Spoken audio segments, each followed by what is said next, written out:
특이한 소재 같은 것을 아이디어로 주시고 그러한 방법으로 공부하다 보니까 제 공부의 효율도 늘어나게 되고 성적도 오르게 되었습니다. 지금까지 상담했던 내용을 다시 한번 상기해서 결국 학생부 종합 전형으로 합격할 수 있었습니다. 안녕하세요. 저는 이번에 24학번으로 동국대학교 문예창작학부에 입학하게 되었습니다. 제가 사는 지역이 읍구로 돼 있다 보니까 주변에 접근성이 많이 떨어졌습니다. 그래서 입시 정보를 얻을 곳이 꽤 많지 않았는데 비대면으로 입시 정보를 얻을 수 있고 선배와 멘토링을 진행할 수 있다는 사실을 알게 되어서 오디바이스를 신청하게 되었었습니다.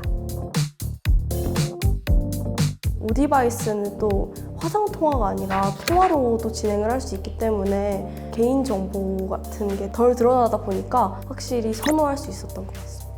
오디바이스에 들어가면 대학교도 나와 있고 관련된 학과들이 순서대로 나오다 보니까 제가 필요한 게 무엇인지 알 수도 있었고 그리고 멘토님이 써주신 자기소개 수시로 입학했는지 정시로 입학했는지 그러한 설명이 굉장히 자세하게 나와 있어서 제가 원하는 전형 그리고 학과에 맞춰서 들어갈 수 있었던 점 굉장히 편리했던 것 같습니다.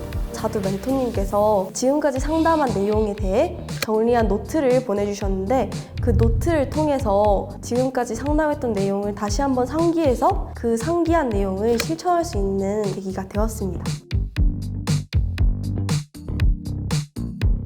우선 저는 국어교육과에 1, 2학년 때까지는 희망을 했어서 생활기록부를 국어교육과로 채워놓은 상태였습니다.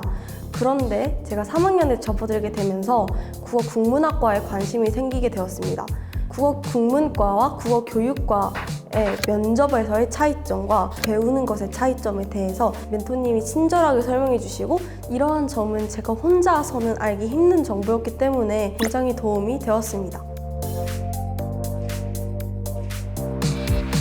제가 고등학교 3학년에 접어들게 되면서 선택 과목이 늘어나게 되면서 관리하는 방법이 굉장히 어려웠는데요. 멘토님께서 수학은 어느 정도 시간을 분배하고 영어는 어느 정도, 국어는 어느 정도를 분배하면 되는지 성적에 맞추어서 계산해서 알려주셨고 그러한 방법으로 공부하다 보니까 제 공부의 효율도 늘어나게 되고 성적도 오르게 되었습니다.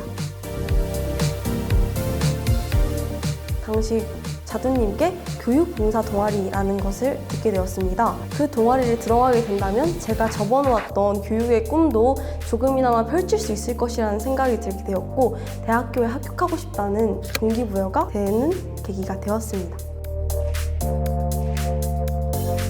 자두님께서 직접 학교 생활을 하시면서 채웠던 소재나 특이한 소재 같은 것을 아이디어로 주시고 제가 지금까지 활동했던 것들을 심화시키는 방법을 자두 멘토님께서 알려주셔서 제가 결국 학생부 종합 전형으로 합격할 수 있었습니다. 지금 무언가에 막혀있고 무엇을 해야 될지 모르겠을 때 이미 이 길을 걸어온 선배와 이야기해보고 자신의 고민을 털어놓을 수 있다는 사실이 동기부여가 되기 때문에 오디바이스를 추천합니다.